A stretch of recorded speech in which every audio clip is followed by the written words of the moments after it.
आज के समय में नौजवान जो हैं वो बहुत ही नेगेटिविटी का शिकार हैं। जब देखो उनके दिलो दिमाग में नेगेटिविटी छाई रहती है।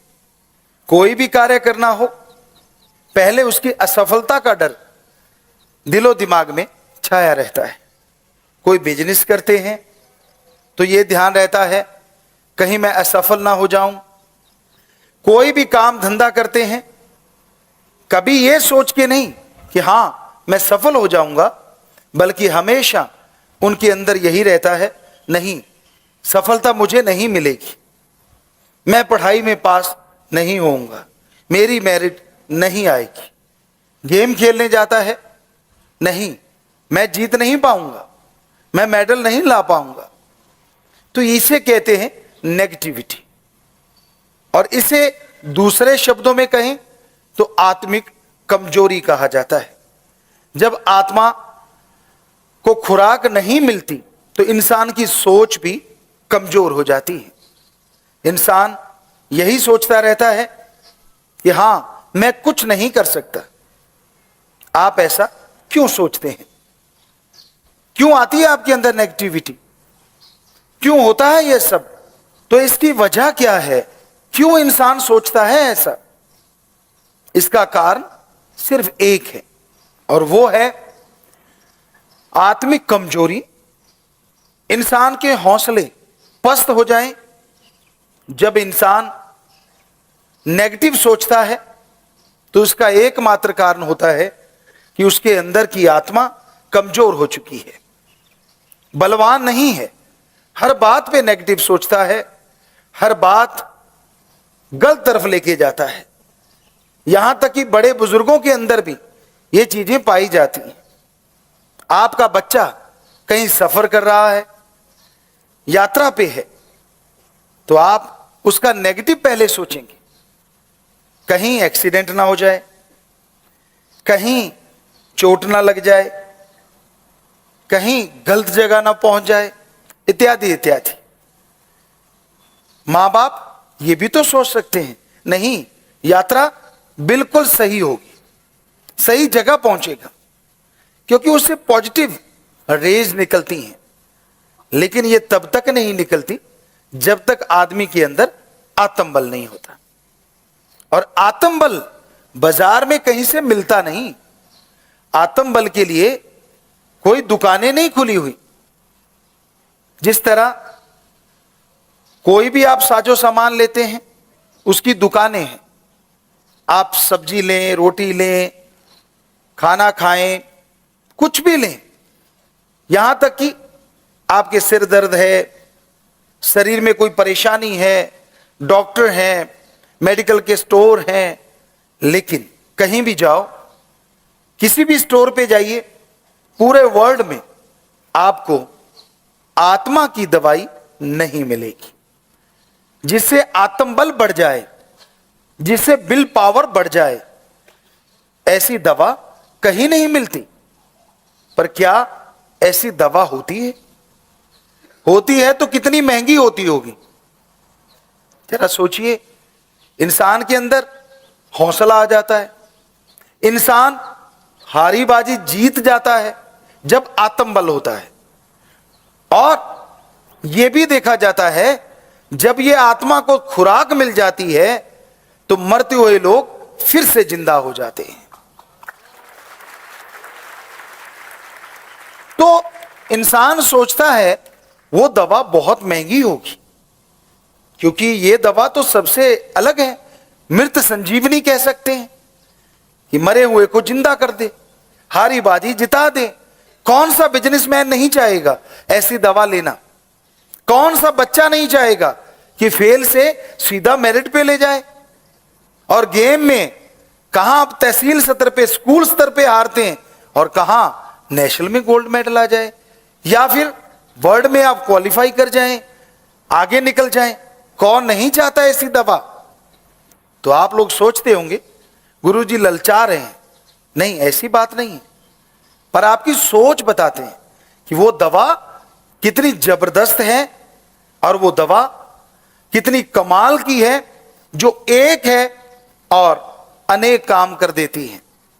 आप कहीं से दवा लो, सिर दर्द की मिल जाएगी, बॉडी के लिए टॉनिक मिल जाएगा, आजकल आ गया अब, जिसमें बहुत से विटामिन्स, खनिज, लवण सब होते हैं, लेकिन ऐसी कोई दवा नहीं होती जिससे सारे कार्य सफल हो जाएं।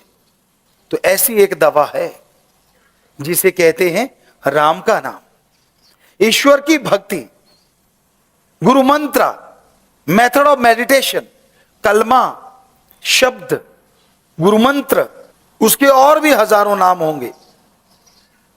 और वो दवा कहां से मिलती है, कौन से स्टोर पे जाएं, किस जगह वो दवा मिलेगी? किसी स्टोर पे नहीं, कोई सच्चा संत, पीर फकीर मिले, उसकी सत्संग में जाओ और उसके वचन सुनो और अमल करो। जब आप सत्संग में जाएंगे, सुन के अमल कमाएंगे और वहीं से आपको वो दवा मिलेगी जिसे कहते हैं नाम, गुरु मंत्र, कलमा, शब्द, the gods words, method of meditation. तो वो शब्द ऐसे हैं जिनका अभ्यास करने से आत्मबल बढ़ जाएगा और आप जिंदगी के हर क्षेत्र में, खास करके अच्छे नेक क्षेत्र में, सफलता की सीढ़ियां चढ़ते चले जाएंगे। लेकिन वो दवा कैसे लेनी होती है? उस दवा के लिए क्या कोई अलग जगह, अलग धर्म, अलग जात, मजहब में जाना होगा? जी नहीं। उस दवा को खाने के लिए, उस दवा को लेने के लिए जंगल, पहाड़, उजाड़ जाने की जरूरत नहीं। आपको अपना धर्म, जात, मजहब बदलने की जरूरत नहीं।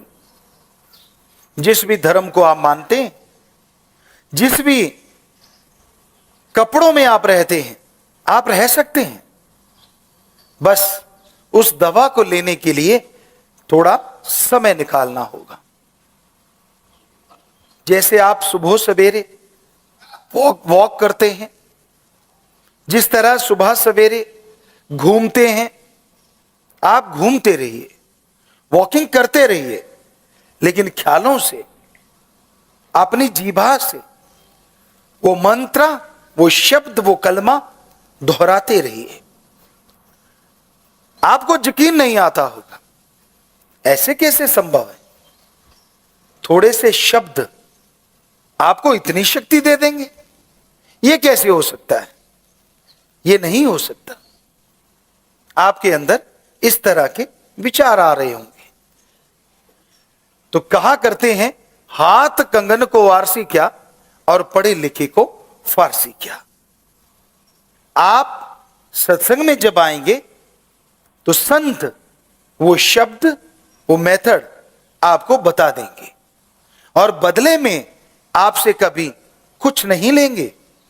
तो आप उन शब्दों का अभ्यास चलते हुए कर सकते हो, लेट के कर सकते हो, बैठ के कर सकते हो, गाड़ी ड्राइव कर रहे हो, खाना बना रहे हो, खाना सर्व कर रहे हो, कपड़े धो रहे हो, नींद में जा रहे हो, लेटे हुए हो, यानी शारीरिक अवस्था कोई भी क्यों ना हो, वो मेथड तो, वो गुरु मंत्र, वो शब्द तो जीभा से, ख्यालों से दोहराने हैं।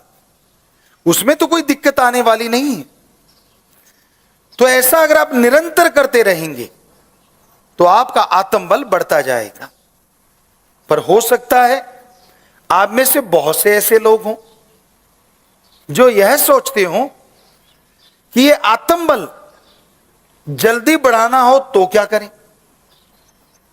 इंसान की इच्छा होती है, यार क्यों ना जो काम साल में होता है उसे महीनों में कर दें और महीनों वाला दिनों में कर दें। तो क्या इस दवा के साथ भी ऐसा कुछ है? जी हां, ऐसा है। और वो है समय। अगर आप वास्तव में चाहते हैं कि बहुत जल्दी अपने आत्मबल को हासिल किया जाए विल पावर को बढ़ा लिया जाए तो उसके लिए एक समय है, और वो समय है सुबह 2 से 5 का। इस समय को धर्मों ने भी बहुत बड़ा दर्जा दिया है। हमारे हिंदू धर्म में इस समय को ब्रह्म मुहूर्त कहा है। हमारे सिख धर्म में इस समय को अमृत वेला कहा है। इस्लाम धर्म बांगे वक्त, इलाहिये वक्त, फर्ज, और इंग्लिश फकीर द गॉड्स पे time early morning between 2 to 5। Science भी मानने लगी है। क्या कहती है science? Early morning between 2 to 5 oxygen pure and more. If you do the method of meditation continue, then your will power up and up, upside. सारे धर्म वही बात कह रहे हैं, साइंस वही बात कह रही है। तो सुबह का समय सर्वश्रेष्ठ होता है, क्योंकि अगर विज्ञान की बात करें तो उसमें ऑक्सीजन शुद्ध और ज्यादा होती है। आत्मबल जल्दी बढ़ता है, ध्यान जल्दी जमता है, पर उसके लिए थोड़ी सी बातों का ध्यान रखना होगा। सुबह जब आप उठें, उठने के बाद फ्रेश हो लें, रफाज जाएं, क्योंकि खाली पेट सर्वश्रेष्ठ होता है। पानी पी सकते हैं। अगर आपको नींद आ रही है तो मुंह धो लें, हाथ धो लें, पर शरीर में से अगर कोई स्मेल है, बू बदबू कुछ भी आ रहा है तो नहाना जरूरी होगा। उसके बाद जब आप बैठने लगे तो जिस तरह से ये हम बैठे हैं, इसको सीधी भाषा में योगा का आसन कहें तो आसान आसन। अगर ऐसे में आपको तकलीफ है तो आप जिस तरह मुसलमान भाई नवाज अता करते हैं, घुटने औंधे मार के बैठना, उसको योगा में कहते हैं वज्र आसन। पर इन दोनों में अगर आपके घुटनों में या पीठ में, बैक में दर्द है तो ऐसे मत बैठे, क्योंकि यहां दर्द है, ध्यान वहां चला जाएगा। तो आप जैसे कुर्सी पे पांव लटका के बैठते हैं, जैसे बैठे और पांव लटका लिए, तो उस तरह से बैठ सकते हैं। और उसके बाद आप अपना ध्यान दोनों आंखों के बीच, नाक के ऊपर, ललाट, माथे की ये जगह, इस जगह को 10वां द्वार या तिल, मेहराब, very very deep sleep point कहा जाता है। तीसरा नेत्र, थर्ड नॉलेज आई या नॉलेज थर्ड आई भी कहा जाता है। हमारे शरीर में 9 दरवाजे हैं, 9 डोर हैं जो खुले रहते हैं। अगर बाहर से देखें तो वो 9 हैं। तो कान, 2 आंख, 2 नाक, 1 मुंह और 2 इंद्रियां हैं। लेकिन यहां एक 10वां दरवाजा है जो बंद है। साइंस भी मानने लगी, तो सारा कंसंट्रेट, सारा ध्यान यहां लगाना है। और फिर गुरु मंत्र, मेथड ऑफ मेडिटेशन का अभ्यास करना है, उसको दोहराना है। जीभा से दोहराइए। मक्खी मच्छर तंग करता है तो पतली सी चद्दर ऊपर ले सकते हैं। सर्दी तंग करती है, कपड़ा ले सकते हैं। हाथों को यूं रखना है। कोहनी का वजन जांग पे आ गया और यहां ये काफ पे आ गया, ताकि कोई प्रेशर आपका ध्यान इधर उधर ना करवा सके। तो आप बैठ गए। अब मेथड ऑफ मेडिटेशन दोहराइए, आंखें बंद रखिए। यह सबसे बढ़िया है। खोल के भी कर सकते हैं, लेकिन वो बाद में, जब आपका ध्यान आपके काबू में आ जाए, जब विचार स्थिर होने लगे। तो ऐसा करने से क्या होगा, कैसे आएगा विल पावर ऐसा करने से? जैसे जैसे आप अभ्यास करते जाएंगे वैसे वैसे आपकी बॉडी में एक ताजगी आने लगेगी, आपके शरीर में एक शक्ति आने लगेगी, जिसका मतलब है आत्मा शरीर में से सिमट रही है। अब आप कहेंगे आत्मा रहती कहां है? सिर से लेके पांव के अंगूठे तक पूरी बॉडी में आत्मा की वजह से शरीर में शक्ति है, सब कुछ है। तो वो पांव से सिमटना शुरू करती है, यहां तक आती है, और फिर एक समय ऐसा आता है कि वो सिमट के यहां पहुंचती है। तो ये होता है आपका आत्म बल का बढ़ने का पहला स्टेप, जबरदस्त तरीके से बढ़नी शुरू होगी, जिसे कहते हैं बूस्ट अप, जबरदस्त तरीके से। और आत्म बल बढ़ता जाएगा, उससे क्या होगा? आमतौर पे कहा जाता है इंसान अपने दिमाग का 5 से 10% हिस्सा इस्तेमाल में लाता है, इससे ज्यादा नहीं। तो जैसे जैसे आप भक्ति करते हैं, मेडिटेशन करते हैं, गुरु मंत्रा कलमा शब्द का जाप करते हैं, तो आत्म बल बढ़ता है। और उससे होता यह है कि जो आप दिमाग का 5 से 10% हिस्सा इस्तेमाल में लाते थे, वो 10 से 20% इस्तेमाल में लाना शुरू कर देते हैं। अगर आपको वैज्ञानिक तरीके से बताएं तो जब आप 5-10% दिमाग का इस्तेमाल करते थे, कोई बहुत बड़ी प्रॉब्लम आई, कोई परेशानी आई, कोई मुश्किल आई, कोई बीमारी आई, जिससे आप घबरा गए, उस प्रॉब्लम का सॉल्यूशन आपको नहीं मिला, उस समस्या का हल आपको नहीं सूझ रहा, उस बीमारी से लड़ने की शक्ति आप में नहीं है, आप हारते जा रहे हैं, आप गिरते जा रहे हैं। होता क्या है, जैसे ही गुरु मंत्र का अभ्यास आपने किया, आत्म बल बढ़ा और आप अपनी सोचने की शक्ति का इस्तेमाल 1.5 गुना या डबल करने लगे। तो सीधी सी बात, जब आपका दिमाग 5-10% सोचता था, आप उसका इस्तेमाल कर रहे थे, तो समस्या का हल नहीं मिल रहा था, बीमारी से लड़ने की शक्ति नहीं मिल रही थी, आदत बदलने के लिए ताकत नहीं आ रही थी। और जैसे ही आपके दिमाग को आप डबल काम में लेने लगे, तो नेचुरली आपके दिमाग में हर परेशानी का सॉल्यूशन, हर समस्या का हल, हर प्रॉब्लम का सॉल्यूशन आपको मिलने लग जाएगा और आप टोटली टेंशन फ्री हो जाएंगे।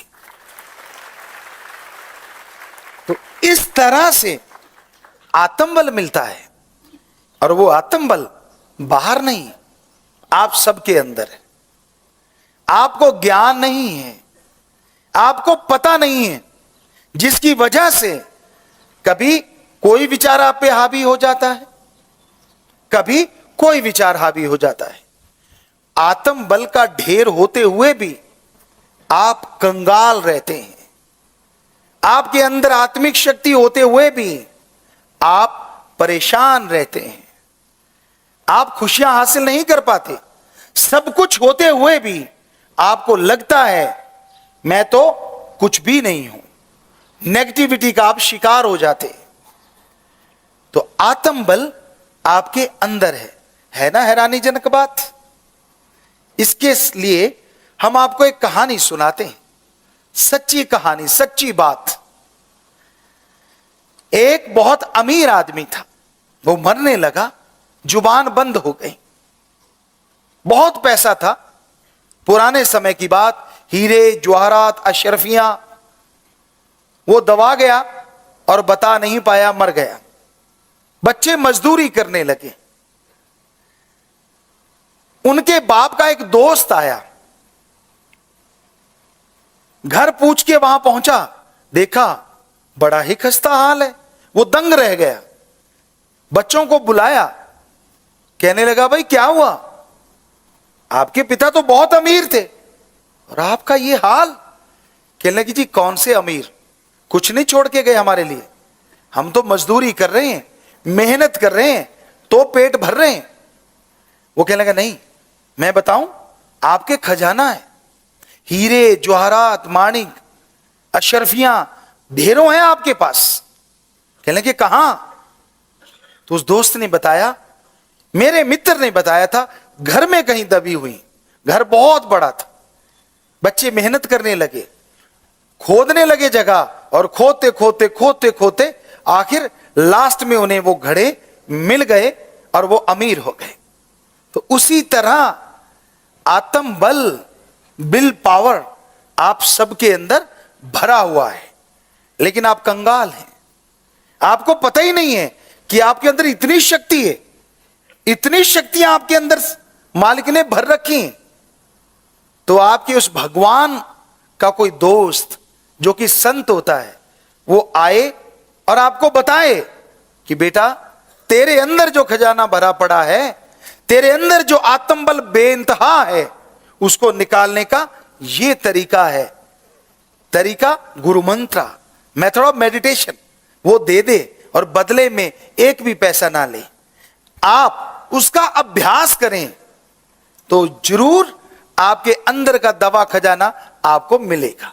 जिस तरह उन बच्चों ने मेहनत की, उन्हें अशरफियां हीरे जवाहरात से भरे घड़े मिल गए, उसी तरह अगर आप मेहनत करेंगे, हम आपको गारंटी देते हैं, बिना कोई पैसा खर्च किए, समय देना होगा, बिना जात धर्म मजहब बदले आप अपने अंदर का आत्मबल हासिल करेंगे और जिंदगी की चौं तरफ खुशियां हासिल जरूर कर पाएंगे।